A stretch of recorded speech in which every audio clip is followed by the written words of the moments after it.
Mwiriwe neza abana mudukurikiye. Ndahangaha mu cyimbo cya bagenzi banjye tugira ngo dukore introduction kuri Key Foundation.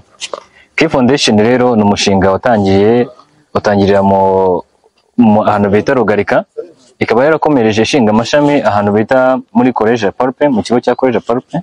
Impamvu rero y'uyu mushinga ni ukugira ngo dufashe impano muri rusange, dufashe impano zizamuke, kandi ikindi dutange ubufasha hagati yanyu hamwe natwe dukora imikoranire hagati y'abantu basanzwe n'aba muri iyo foundation, dufashanya dukorana ibikorwa bitandukanye na leta, nkuko leta yabitwemereye kuduha support, natwe tukayiha support y'amaboko yacu, dufasha bamwe mu bantu batishoboye, abandi bafite ibibazo runaka, duhere indani mu gihugu, ndetse tukaba dufite purpose yuko ntabwo tuzagarukira hano mu gihugu gusa, nkuko dushaka kuzamura ibikorwa by'abanyarwanda tujya innovation ariko zikunda kugarukira mu nzira.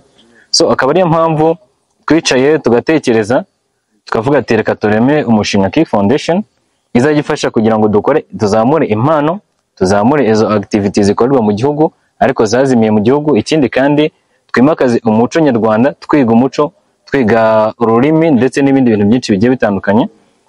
Iyo ni introduction twaba dukeneye kuri Key Foundation.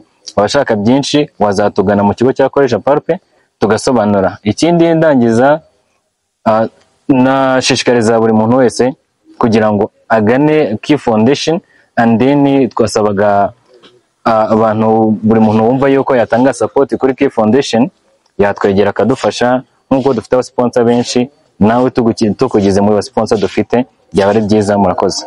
TV3